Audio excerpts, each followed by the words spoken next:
For me, there's been an immense grief that's had to be confronted in this process. And my capacity to open to that has just, over time, as this has occurred, expanded. And then there's a deeper meeting of that grief. And really where that grief has come from is that the truth is open to more and more and more. And the truth moves everything. Like life is aligned with truth. And so there's less space for self to drive or to try to elicit some sort of control. And so as the truth is open to and embraced, the sense of separate self dies, the sense of illusion dissolves. So there's a grief. There's been a huge grief for me in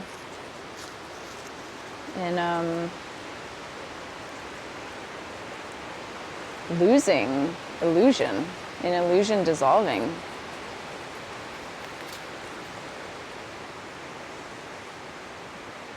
It's been very humbling. There's been just like another wave of that here recently. And what it was around this time,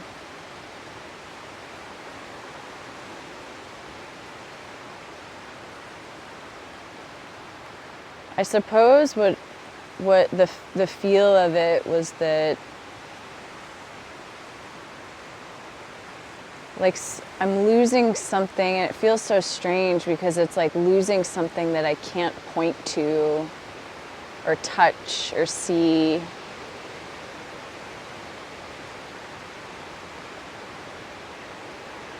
Or name.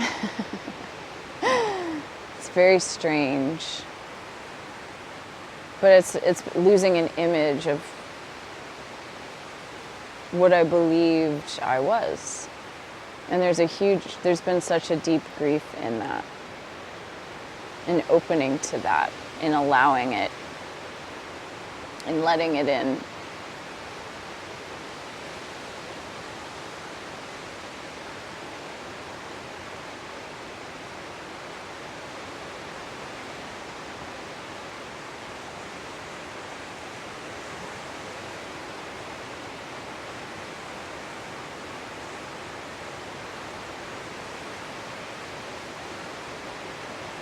And there's such an aloneness in it too, which at times has been a bit painful, but the truth is so deeply trusted at this point that there's just, every time something's confronted, there's just a falling into it, falling into the truth and just letting go of every piece. Like giving myself to every wave of grief that comes. And it's been strange. Oh, it's so windy right now. I'm up in Maine on Lake Sebec. And it's so beautiful. These woods are so beautiful. And it's felt really good to me to record videos in the woods. This is where I feel most at home.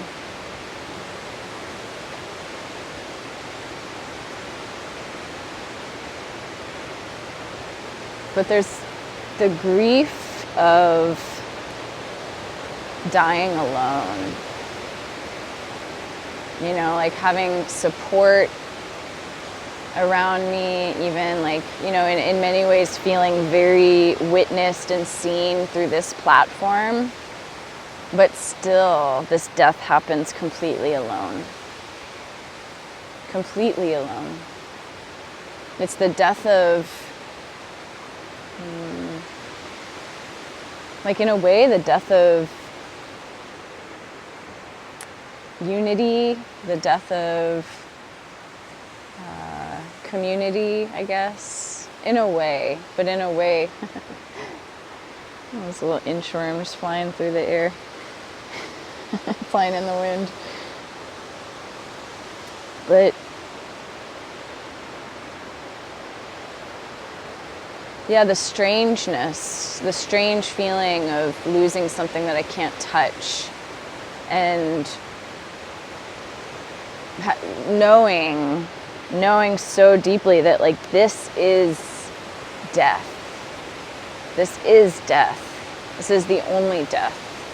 Is the death of separation.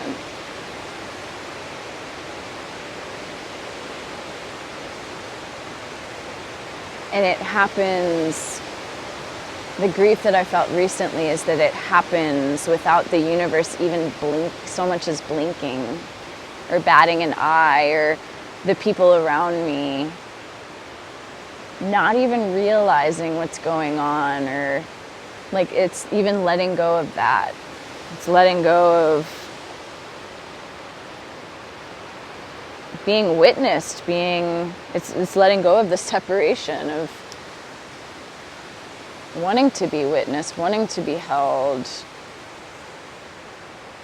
and facing the truth totally alone. There's no other option. Because truth is singular. Truth is alone.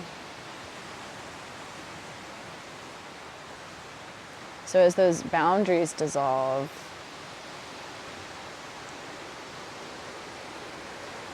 there can be a huge grief, like a real feeling of loss, of death. It's grieving a death.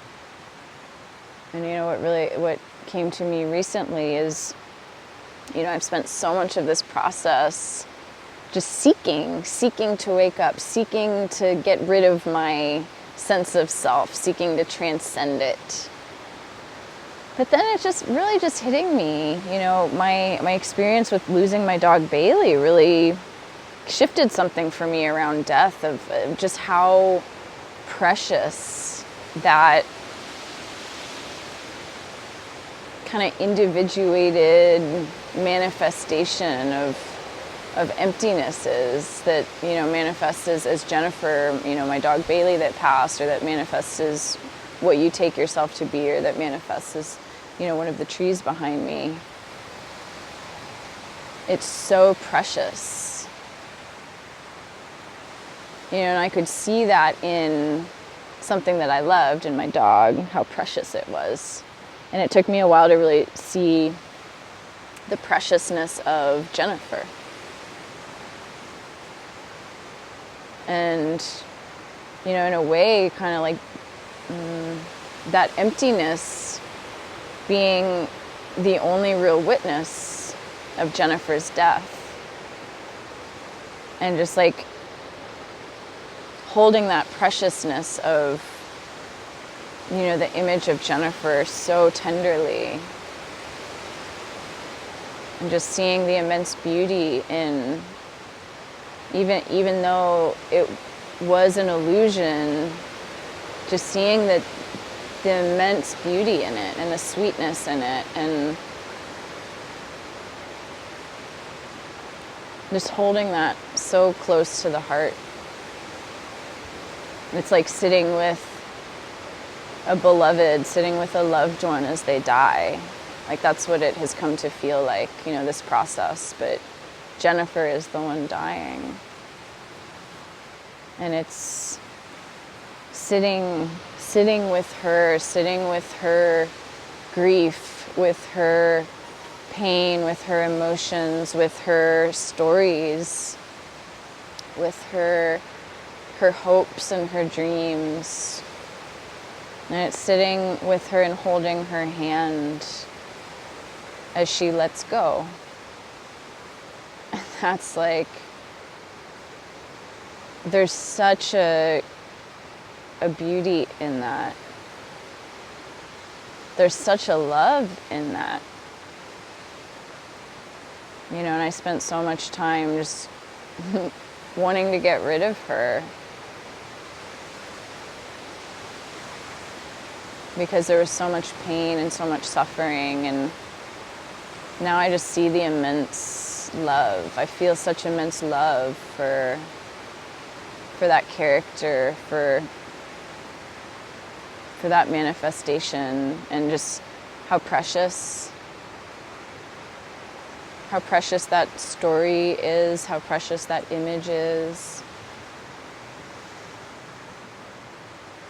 And so there's this really deep sense of being a death doula.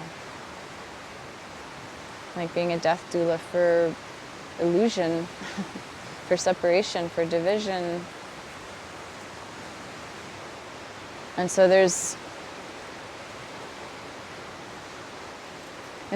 to push away stories and beliefs and feelings, like the way that I've come to look at this has shifted so much, because it really does feel like sitting with somebody I love so dearly as they die. And would you sit with somebody like that and try to tell them that, like, oh, this isn't true, your feelings aren't valid, your grief about, the fact that you're dying is not true, is not ultimately true? Like, would you do that? So why do you do that to yourself? Because it's that silence, it's that presence, sitting with the separation, sitting with illusion, sitting with the separate self as it dies.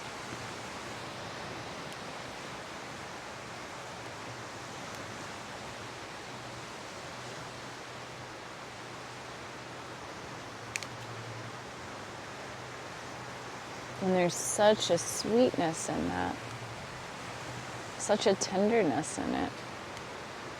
It doesn't have to be, I spent so much time like pushing away all those things, but now it's like, no, just let the grief move, let the grief be free, let the sadness about that loss be free, whether, even if the loss ultimately and absolutely is not true.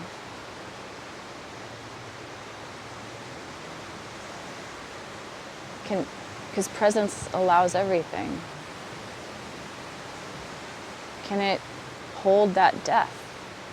Can it hold those movements of energy?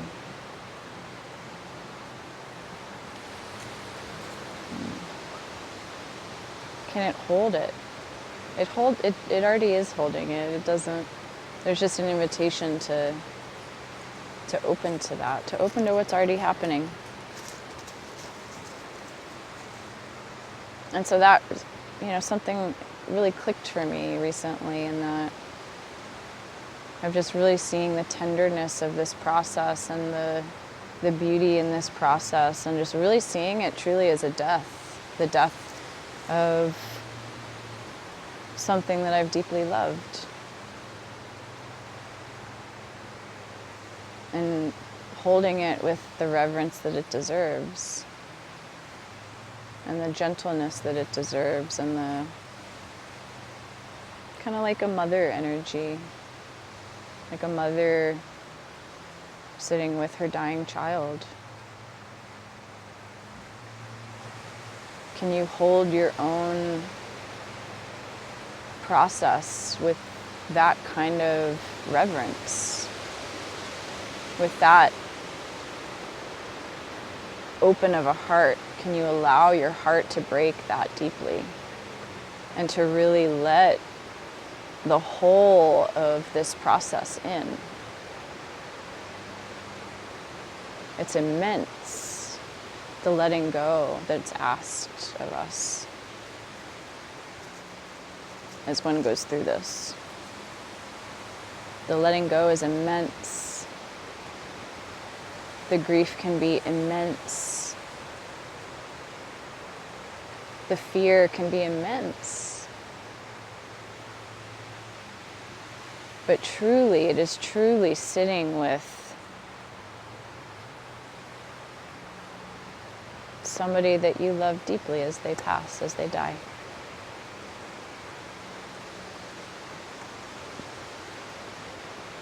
And being that grounding presence that you truly are.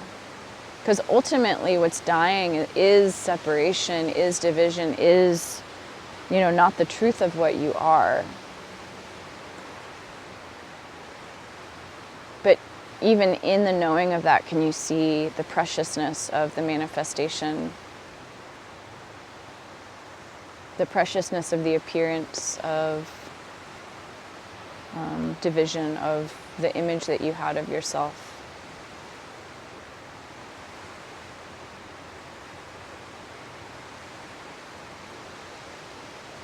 And there can also be, this grieving really opened up like a tenderness towards others who are going through this also, because it's the same thing. There's such a fear of opening, of really letting go. It's terrifying. There's such a fear. And that fear is going to manifest in every which way, as substance use, as food addiction, as technology addiction, as addiction to sense pleasures, as every way that we distract ourselves, as trying to feel something, or using humor as a mask, or being busy. There's everything that we do is a way to turn away from the fear of that ultimate letting go, that death, the fear of death. That's what it all is. But that death is so sacred, that death is so precious. And in opening to that and letting go, one realizes what doesn't die, what can't die, what is eternal. And it's not what you think it is. It's not what I thought it was. It's so ordinary and so simple.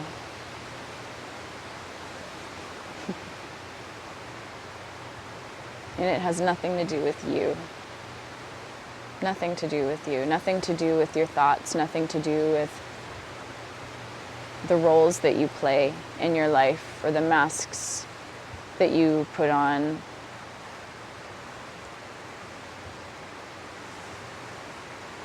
It's something timeless,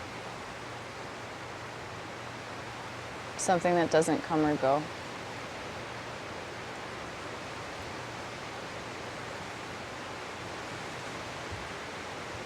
You have to open to that death to see it. And it's scary. It's really scary. And there might be an immense grief in it. I know for some there's, maybe like a laughter. It comes through as a laughter, or, that letting go can feel different for different people. For me, it's been a lot of grief. But it's opening to however it's coming. However it wants to be experienced.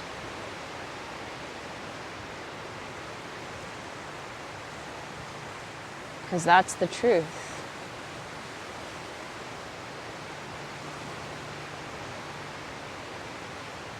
It's the death of being human, of being understood, the death of being someone, the death of being anything for anyone.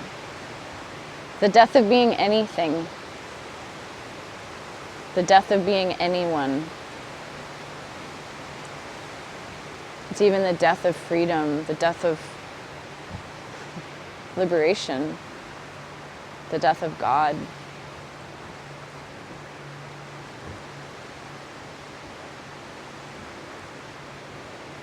And it's so precious, so free.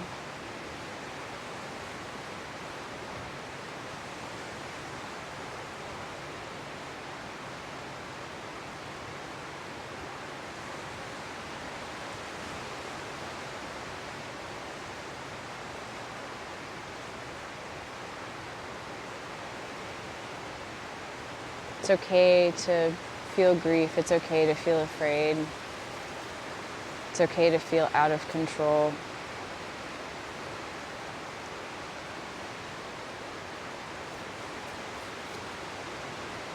It's okay to feel.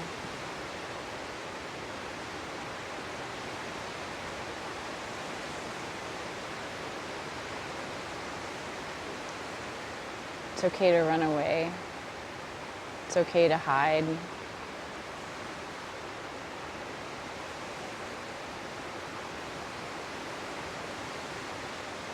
It's okay to want to be in control.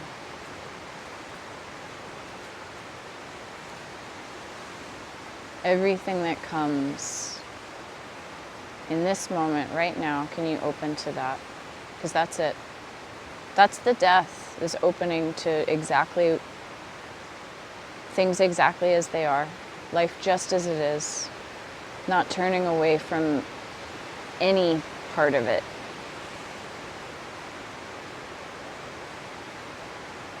It's an immense death. And it reveals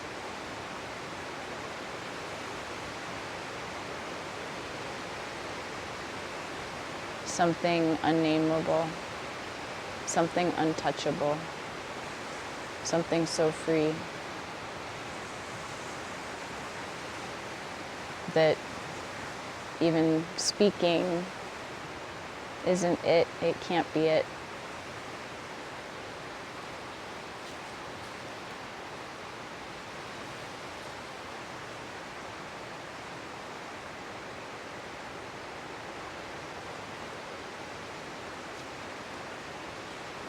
And you can't want it. You cannot want it. Because the one that wants it is the one that has to die. That's what has to be let go, is the one that wants, the one that pushes and pulls at the way things are. That's the death. You cannot want this.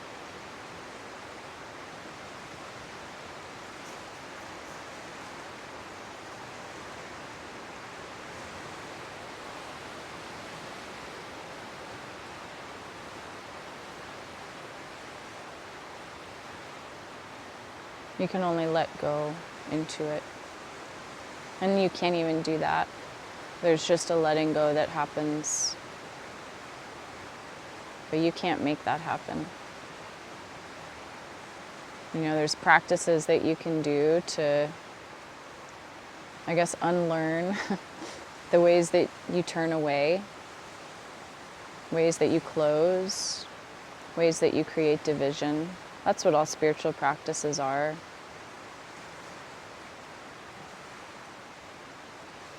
It's unlearning the ways that we turn away from death, from the grief, from the truth.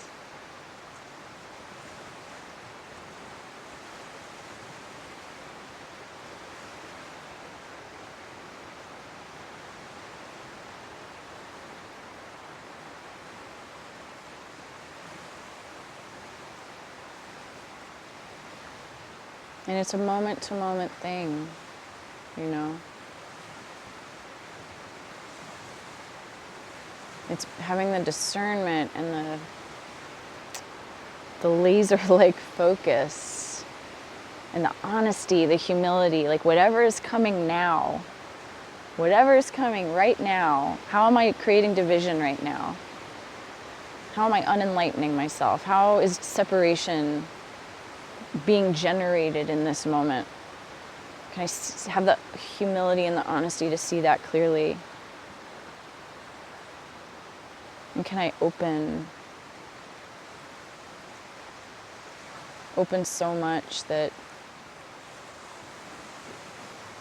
the fog just clears, just for this moment, just right now. And then it's a diligence of, like, it's applied in every moment, every single moment.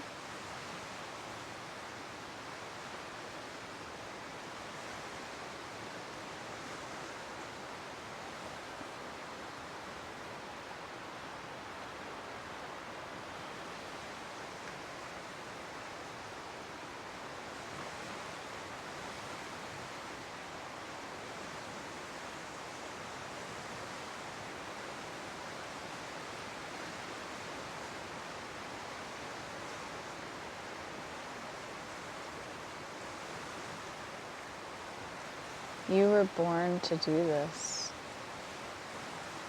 You were born for this. It is truly your birthright.